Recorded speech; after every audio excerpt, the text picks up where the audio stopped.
When they saw him, they fell down in anguish and pity. And you know what? I had to endure that every day. You see, somewhere in time, God and Satan had a discussion.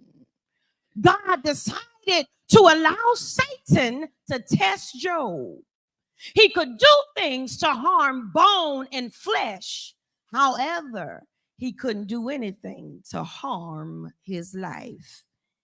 All those things did happen, but the Bible doesn't mention that it happened to me too.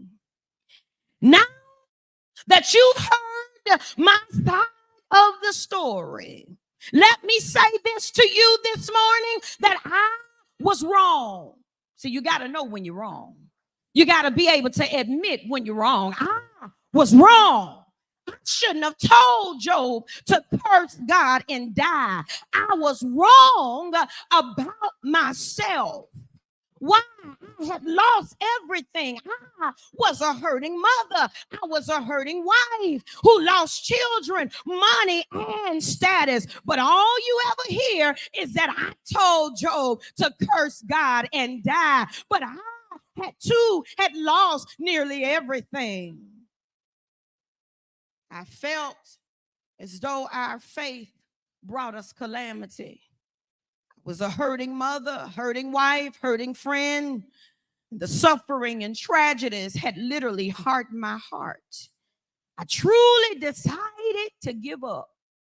My sentiments towards my husband were exactly how I felt.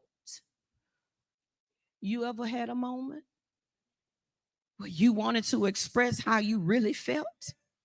You ever had a moment where the devil seems to come knocking at your door, trying to destroy you and what you've worked so hard for, literally trying to take away everything that you worked so diligently to get? Take your mind, take your joy, take your happiness, and then have the audacity to take my children to hell. You ever been there?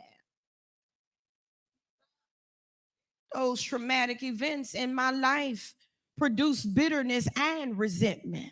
I was bitter toward God for allowing tragedy after tragedy. I was bitter toward my husband for stating I was foolish instead of extending grace and sympathizing with me. I was wrong.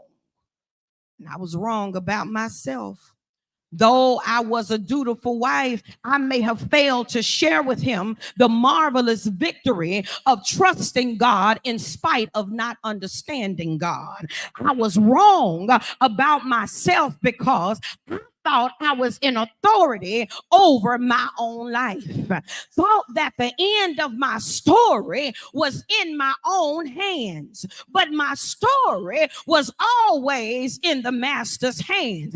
And that's why you can't get mad and throw in the towel when times get hard, when hell comes knocking on your door. Because, baby, I came from Memphis just to tell somebody in Columbia that God, your story is always in the master's hand. And you don't have to wait till the battle is over. You can go on and shout now, because whatever the Lord allows, I promise you, he has the power and the authority to turn your life around. Is there anybody been in here that can tell me, yeah, I've been through hell and back. I've been overlooked. I've been rejected. I've been talked about. I've been lied on. I've lost some things, but I've never seen God not return what you've lost. And I just came to tell a few people in here that what you lost in the last season won't compare to what he's about to send your way now. I wish I had about 15 more that understands that your story and your blessing is in the master's hand. The truth about my situation wasn't that I was so angry because I had lost so much. It was because I didn't think I could recover it all. I was older, had exhausted resources, and felt used up. Lost too much time, had begun to count myself out. I was wrong about me. Let me tell you, God has a way of showing me who I really was when I didn't have anything. Realizing that character is who you are when you're down to nothing or no one is around. I thought God had done all he could do with me.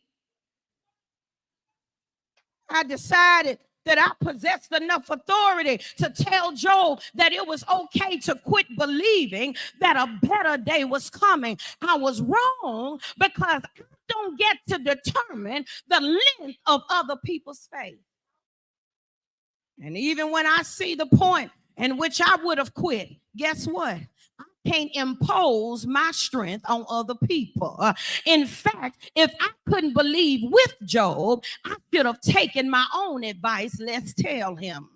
I don't have the authority to tell somebody when their situation has become hopeless. That's why you got to watch who's in your ear. That's why you got to watch who's in your circle. That's why you got to watch the people that surround you, because people don't have the right to tell you that your situation has become hopeless.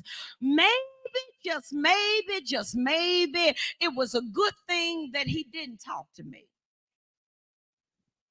Because what would he have said to me when I was killing the last little bit of hope he had?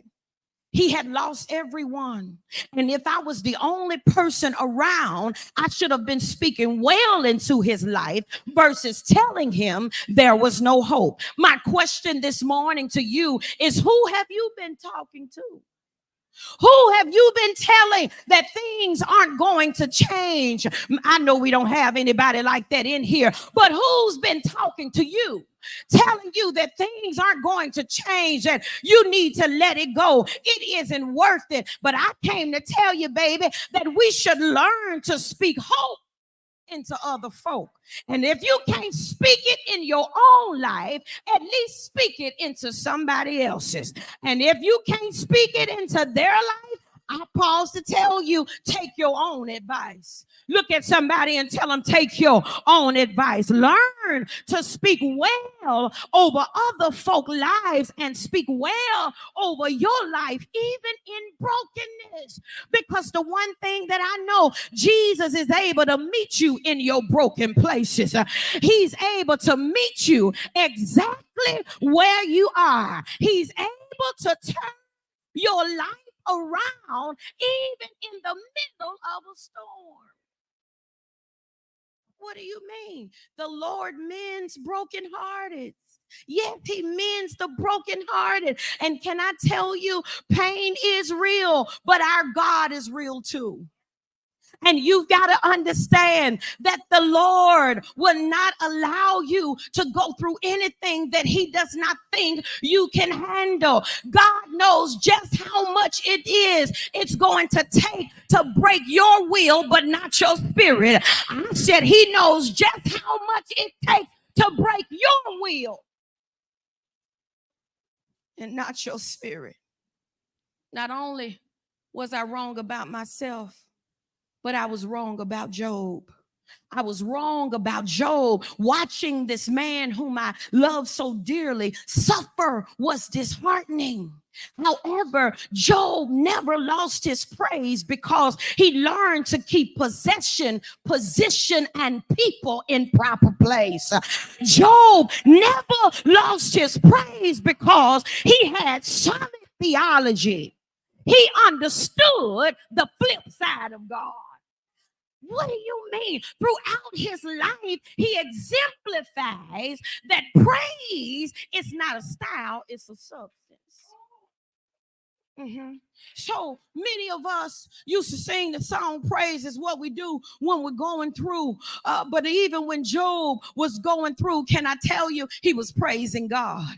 And that's why you got to make sure that your praise is louder than your complaints. You got to make sure that every time you go through a storm, that you got a praise on your lip. I came to preach to somebody this morning and let you know that I ain't got time to be complaining. I don't have time to get mad and angry with folk because the Lord has been too kind. He's been too good. He's been too amazing in my life. And praise is what I do when I'm going through. But I want to suggest to you this morning that the reason why Job could fall on his face, the losing possession, position, and people, and muster up a praise that said, "The Lord giveth, the Lord taketh away," is because he knew praise is not something you just do on Sunday morning. Praise wasn't just something that he did when he felt like it. Praise was in Job's DNA. Praise is what he did even when he wasn't going through. I wish I had somebody in here that say, I may not be in a storm right now, but I'm going to open up my mouth. I'm going to give God the fruit of my lips. I gotta praise and I gotta get it out. And even when I'm going through a storm, I still gotta praise on my lips. Praise is what